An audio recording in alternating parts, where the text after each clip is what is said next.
Hola a todas, bienvenidas a este tercer episodio de Geo Academy. Recuerda que pronto tendremos información sobre las fechas para nuestros cursos en la ciudad de Puebla. Hoy vamos a hablar del sistema bicelular del folículo del ovario o teoría de las dos células, un modelo que explica la esteroidogénesis durante el desarrollo folicular.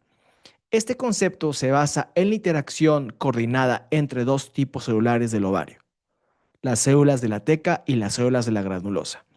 Vamos a comenzar explicando qué son las células de la teca y qué son las células de la granulosa.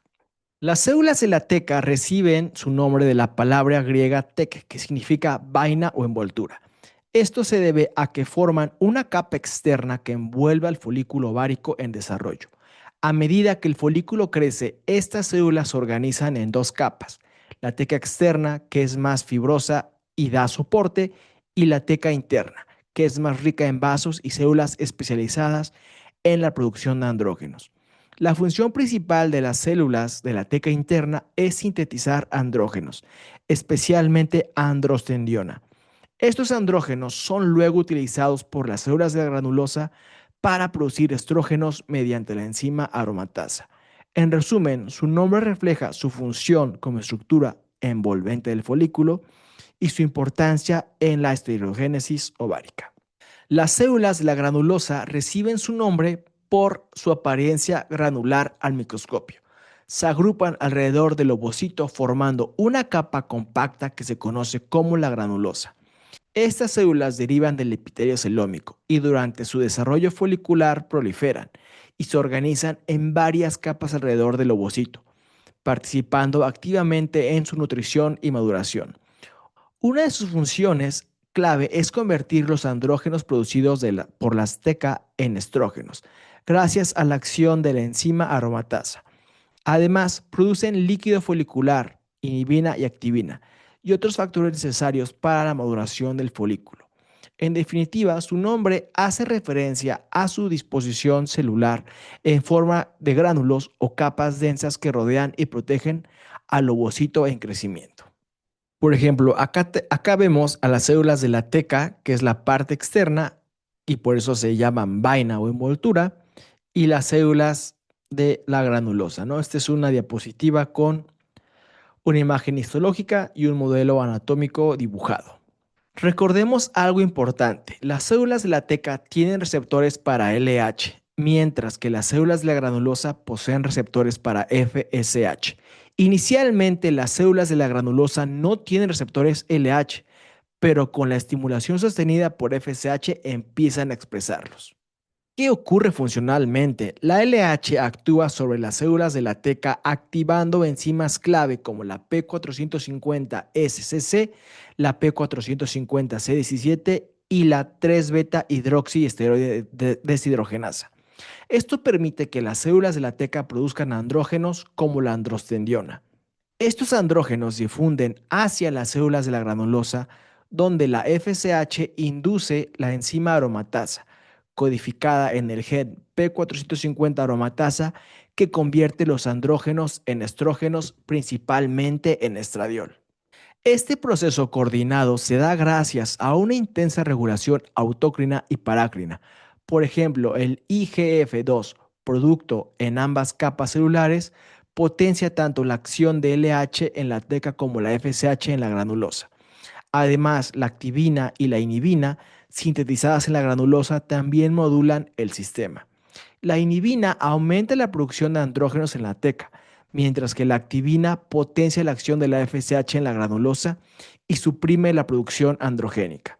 Finalmente, el crecimiento folicular temprano, de folículo primordial a preantral, es independiente de los factores de las gonadotropinas, pero el desarrollo posterior sí depende de la FSH y de todos los factores locales. El sistema bicelular entonces no solo explica la producción de estrógenos, sino también cómo las señales hormonales y locales regulan finalmente el desarrollo folicular y la esteroidogénesis. Después de la ovulación, las células de la granulosa cambian completamente su función. Para que esto ocurra, es necesario que antes de la ovulación la FSH haya inducido un número suficiente de receptores de LH en estas células. Gracias a esto, la LH puede actuar y permitir que la granulosa luteinizada comienza a producir progesterona y también estrógenos, que ahora se liberan directamente a la circulación sanguínea.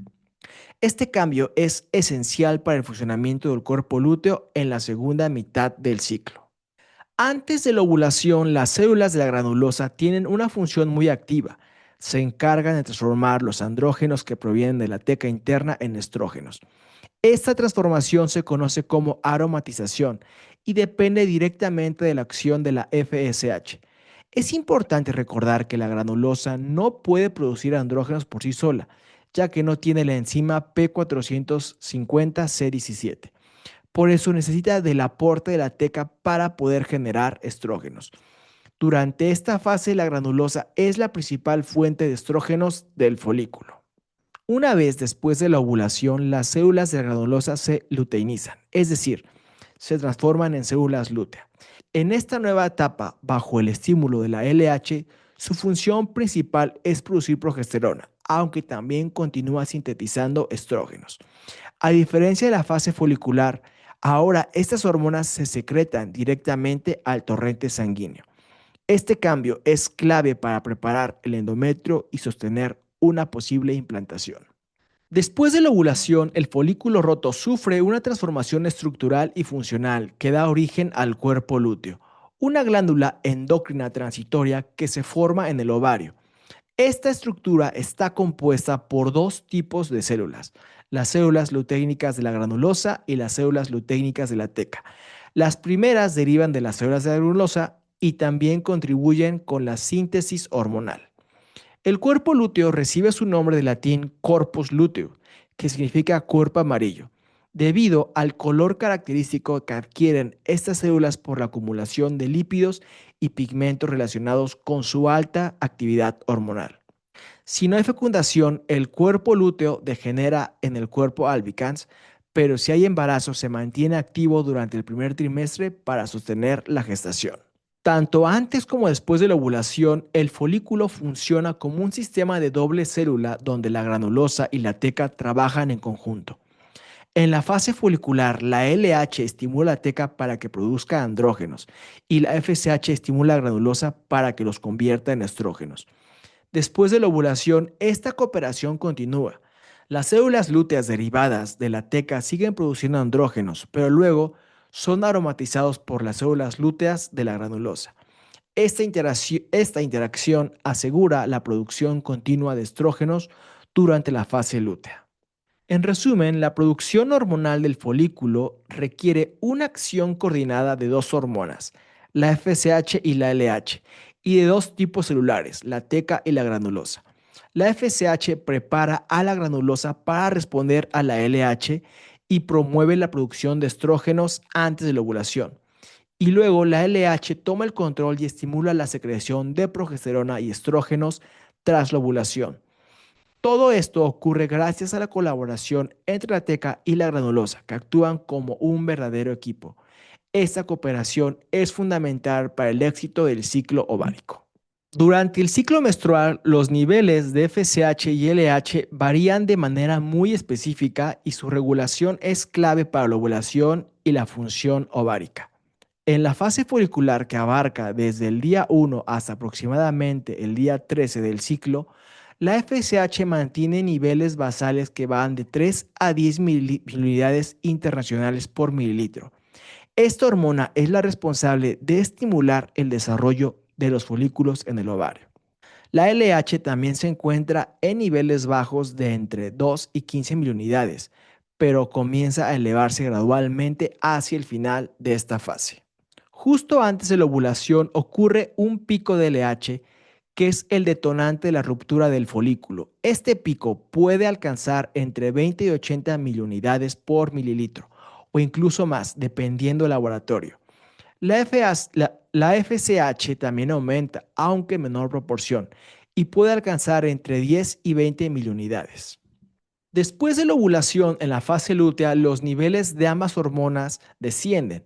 La FSH baja a valores de 1.5 a 8 y la LH también cae en niveles de entre 1 y 14 miliunidades por mililitro. Estos cambios reflejan la retroalimentación hormonal que ocurre con la formación del cuerpo lúteo, en la cual produce progesterona y estrógenos que inhiben la secreción de FSH y la LH desde la hipófisis. Además de la FSH y la LH, otras tres hormonas claves en el ciclo menstrual son el estradiol, la progesterona y la testosterona. El estradiol, que es el principal estrógeno en mujeres en edad fértil, se produce sobre todo en la fase folicular. Sus niveles van desde 25 hasta 200 picogramos por mililitro en esta etapa, alcanzando un pico entre 150 a 500 picogramos en la ovulación. Luego, durante la fase lútea, se mantienen entre 100 y 250 picogramos por mililitro. La progesterona, por su parte, es muy baja antes de la ovulación, con valores de 1 nanogramo por mililitro. Tras la ovulación, sube progresivamente hasta alcanzar entre 10 y 20 nanogramos en la fase lútea media. Esta hormona es fundamental para mantener el endometrio receptivo en caso de que ocurra la fecundación. Finalmente, la testosterona en mujeres también tiene un rol importante. Los niveles normales de testosterona oscilan entre 15 a 70 nanogramos por decilitro y su forma libre se encuentra entre 0.3 y 1.9 nanogramos por decilitro. Estas cifras permiten interpretar el estado endocrino de la paciente y evaluar alteraciones como síndrome de ovario poliquístico, insuficiencia ovárica o trastornos del ciclo ovárico. Y esta es una tabla donde se observan todas las elevaciones hormonales, excepto la testosterona. No es exactamente así, pero aquí podemos ver los picos de LH y FSH, obviamente en la ovulación, donde vemos que el pico de LH es mayor. Y cómo los estrógenos en la fase prefolicular alcanzan su pico más alto para luego descender, pero continúan en rangos elevados. Y podemos ver cómo la progesterona se empieza a elevar tras la ovulación y continúa en niveles altos. Y en caso de que el cuerpo lúteo se degenere en un cuerpo albicans, la progesterona va a disminuir y con esta disminución se presentará la menstruación. Y bueno, esto fue todo el episodio. Espero hayas aprendido muchísimo sobre la teoría de las dos células. La verdad que es algo súper difícil de entender y así como es difícil de entender, es difícil de explicar. Pero espero que con esta explicación tengas una mejor idea de todo lo que se lleva a cabo en la ovulación de la mujer. Nos vemos en el siguiente episodio. Adiós.